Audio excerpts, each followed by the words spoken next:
New Northshore High coach Josh Buelle, the first of the 2019 St. Tammany Parish football coaching interviews.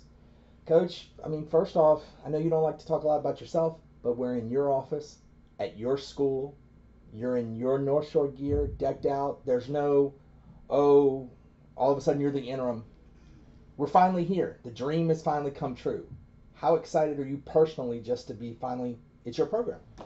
It's a dream come true. I think I tell everybody who asks me that. I was fortunate enough to know exactly what I wanted to do leaving high school. And, I've been doing this for a long time. I volunteered in college and spent time at Manaville High, at Salado High. And, when Mr. Jabbia let me know that it was mine, it was just everything that I've been working up to. Before we start talking about individual positions at North Shore and all that kind of stuff, give me maybe an overview of how you feel about your team going into the season. Yes, fall camp is going to decide a lot of things, but going into the season, just some overall thoughts on both sides of the ball. Overall, the glaring thing is we're young. We've got a really young team this year. I think we graduated 20-something seniors last year. 16 of those starters with a couple guys who were seniors who played also. So, we're going to step on the field on Friday nights with guys who don't have a lot of varsity experience. But I love the group that I have. We don't have a lot of numbers. Our numbers are down a little bit this year, but these kids aren't going to use that as an excuse. We're going to use each kid's talent, whether it be on offense, defense, or both sides.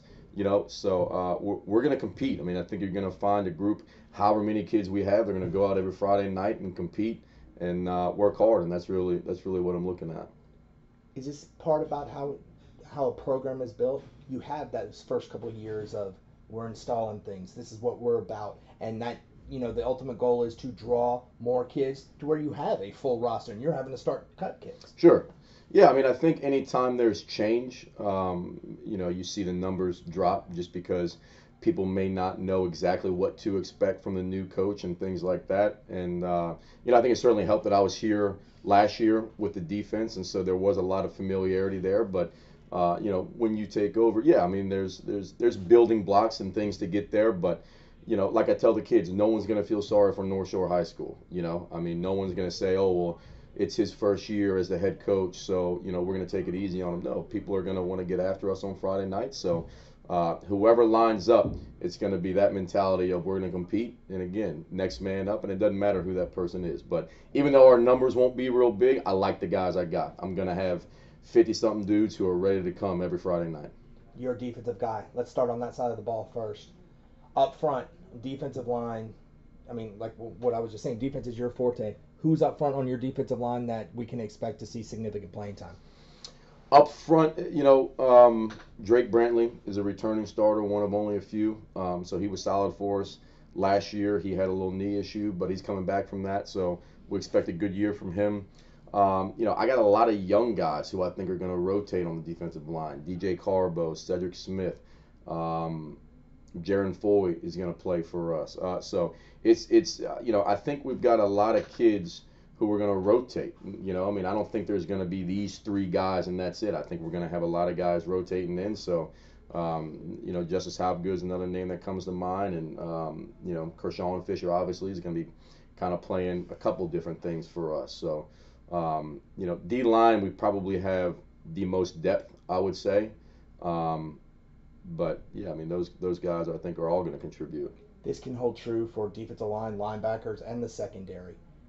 Your numbers are there, and you're talking about your depth. But the experience of, as opposed to what we're going when we talk about offensively, we know what Coach Buell's going to do. Mm-hmm. We know what he's talking about when he says those things. How much does that maybe make things easier defensively? Well, it certainly makes things easier because there is some familiarity, but even the guys who are juniors and seniors coming back, like I said, they just don't have much varsity experience. So knowing what to do and then applying that on Friday night when things are moving faster are two different things. But, like I said, we're going to do the best we can to get those guys prepared, and that's why you have scrimmages and jamborees as a tune-up to get ready for that first Friday night. Linebacker, you talked about Kershaw.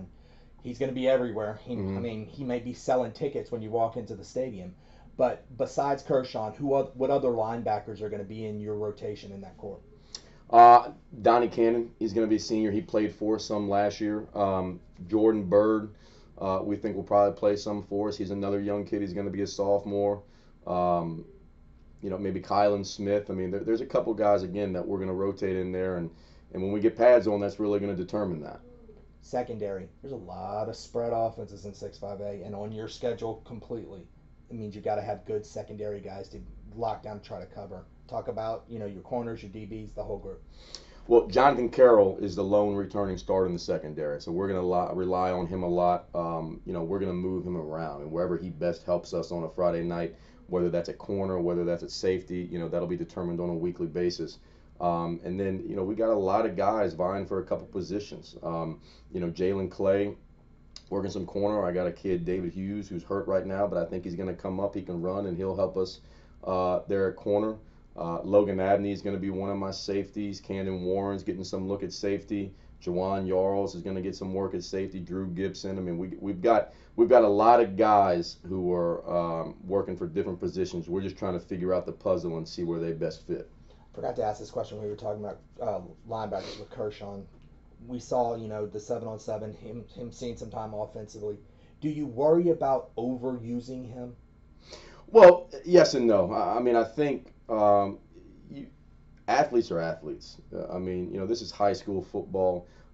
He's not going to be on the field every single snap. I mean, we're just not going to do that. We're going to pick and choose our times to use him offensively, on special teams and things like that. We always worry about the kid's health first and foremost. So I'm not going to put a kid out there every single play that I think can get hurt that way. But at the end of the day, those kids want to play. He wants to play every snap on offense and defense. We got to rein him in a little bit, to figure that stuff out. But he's not the only one. We're going to have multiple people playing on both sides of the ball. We just got to figure out how to best utilize their talents on either side. Wow, the familiarity is there in what a Josh Buelle defense is going to look like. For Northshore fans, come September, it's a brand new offense. Corey Bordelon's come in. Everything's going to be different. How is that going? Now that spring is done and summer's kind of wrapping up, how is that going? First off, in terms of just, hey, we're understanding it. We got a better understanding of what we have to go out and do on the field. Yeah, I think Corey's done a phenomenal job. He was the biggest hire for me this offseason for a lot of reasons. But first and foremost, I know he's going to work those kids. I mean, they're going to be prepared for Friday nights. But I would say this: I think the offensive line is a little bit ahead of the skill guys right now. But we like what we're going to put out on the field. But yeah, it is going to be different. Look. Offenses and defenses now, you say it's going to look different, and at the end of the day, it's blocking and tackling. So defensively, we're going to try to run to the football and make tackles. Offensively, we're going to try to make blocks. We're going to try to move the chains and score points. That's the whole goal. But Corey's done a great job, and those kids have gotten better from day one of spring to day one of summer to where we are now, and we're going to continue to improve as time goes on. You said the offensive line may be ahead of the skill guys. Talk to me about some of those guys who are maybe ahead. Yeah. Well, that's where we've got the most returners. I think the only returners on offense are 3 offensive linemen, our center Jacob Tamborella, and really both tackles Clayton Tebbs and Danny Jokum. We got some guys fighting for those other spots at guard.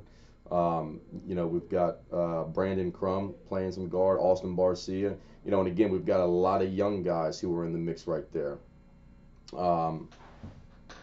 Skill-wise, like I said, we're going to be young. We've got a kid who's probably going to play for us at quarterback, Curtis Hodges.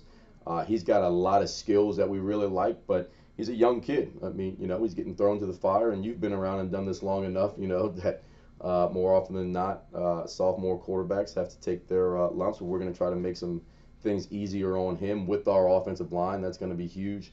Langston Jackson, we're expecting some big things from him at running back. Charles Watt's going to play there some. Chandler Chapman may get some looks there. And then at wide receiver, Brandon Hines, we're expecting a big year from.